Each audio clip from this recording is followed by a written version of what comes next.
Hey again, Lions. Miss Hillary here, back to read you another Passover story. Now, you'll remember in yesterday's story, we read about when the Israelites were slaves in Egypt. And Moses went to Pharaoh, the king of Egypt, and said, "Pharaoh, let my people go." You remember Pharaoh said, "No, no, no, I will not let them go." And so God brought down 10 plagues on the people of Egypt, on Pharaoh and his people. And today we're going to read a story about one of those plagues. Do you remember which one of the plagues makes a ribbit sound? Ribbit, ribbit, ribbit. That's right, it was frogs. There were frogs everywhere. Can you imagine frogs in your hair? Frogs in your nose? Frogs in your bed? That's what it was like for the people of Egypt. So today we're going to read the story of the littlest frog. This story is written by Sylvia Rouse and illustrated by Holly Hannon. So Holly Hannon drew the pictures and Sylvia Rouse wrote the words. Ready to read? The Littlest Frog.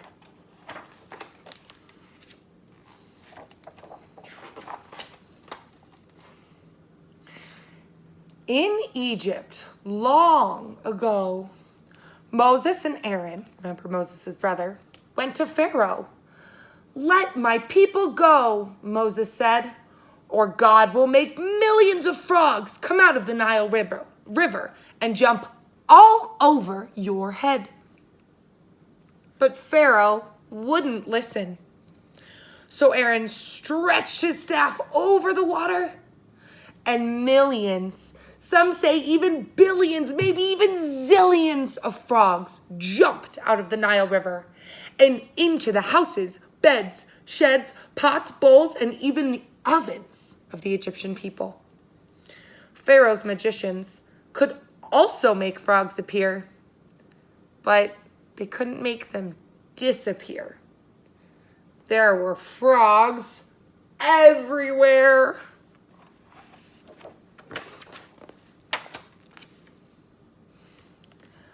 A little frog sat in the hot Egyptian sun, watching Jewish slaves work while Pharaoh had fun.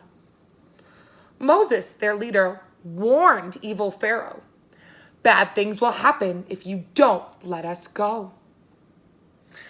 I'm the great Pharaoh, and nothing scares me.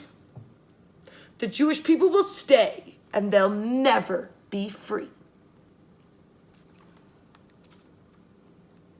I know what you lions are thinking at home. That is not very nice. And you're right. Pharaoh was a serious bucket dipper. The very next morning, when Pharaoh arose, he found a big frog sitting right on his nose. "Pyramids!" he yelled as he jumped up in fright. There were frogs to his left and frogs to his right. He grabbed for his sandals, and to his surprise, sitting there was a frog with big, bulgy eyes. "Oh no," he exclaimed as he pulled on his gown. There was a bullfrog wearing his crown. There were frogs in all sizes hopping about. The biggest ones made Pharaoh tremble and shout. But the littlest frog was very afraid. He hid under the bed, and that's where he stayed. Do you see it? He's scared of the Pharaoh, so he's hiding.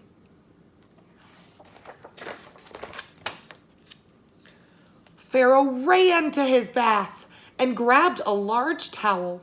But when he got there, he let out a howl. There in his bath, frogs were taking a swim, doing the backstroke and staring at him. Would you like to find frogs in your bathtub when you went to take a bath? Oh, no, thank you. He fled to the kitchen and opened the door. There were frogs on the table and frogs on the floor. Oh, such a sight Pharaoh never had seen. Wherever he looked, he saw only green.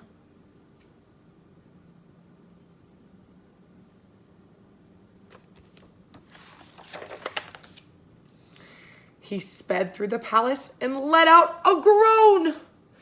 There were frogs on his scepter and frogs on his throne.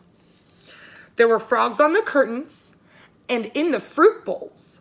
There were frogs peeking out from papyrus scrolls. He saw frogs on the ceiling and frogs on the wall. He saw frogs in each room and down every hall.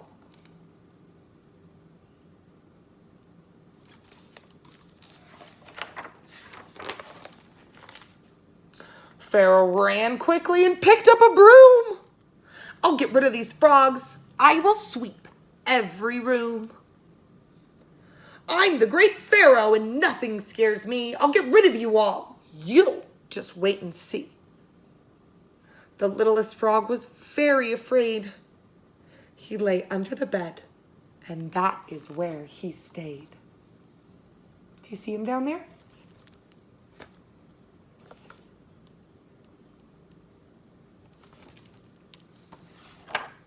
I would be afraid too if Pharaoh was chasing me with the broom. Pharaoh checked every basket and shook out each rug. He looked in the urns and emptied each jug. Wherever he looked, frogs were hopping and leaping. Pharaoh snarled at them all and continued his sweeping. As he swept one last frog from the top of a shelf, Pharaoh felt happy and pleased with himself.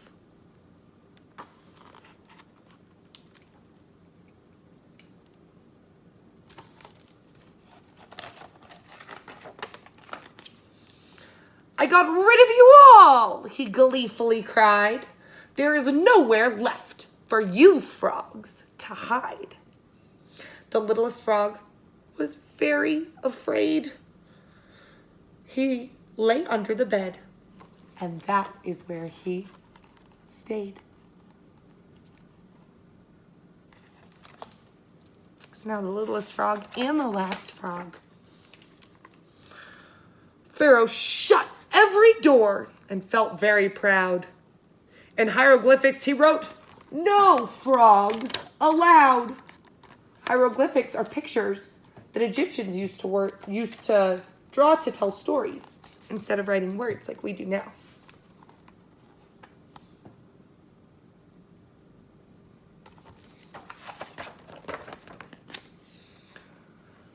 I'm tired, he sighed. And with one final sweep, he crawled into bed and fell fast asleep. When the palace was quiet and peaceful at last, when the shutters were drawn and the doors all shut fast, the littlest frog no longer felt afraid. He hopped onto Pharaoh, and that's where he stayed. Now it was safe, so he bellowed a croak. And just at that moment, the Pharaoh awoke. What do you think he's gonna do? This can't be happening. This must be a dream. I got rid of you frogs. Pharaoh began to scream. He arose from his bed with a terrible thought. Can this be what my stubbornness has brought? Perhaps Moses was right. The Jews should be free. Maybe that's why this is happening to me. He's not learning his lesson. That's why it's happening. Suddenly, Pharaoh was very afraid. He hid under his bed, and that is where he stayed.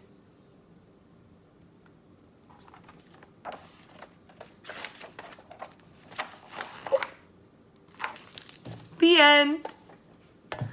Thanks for reading with me, Lions. And for those of you that are interested, click on the next video to learn a new Passover song that's all about the frogs in Pharaoh's bed. Have a good day.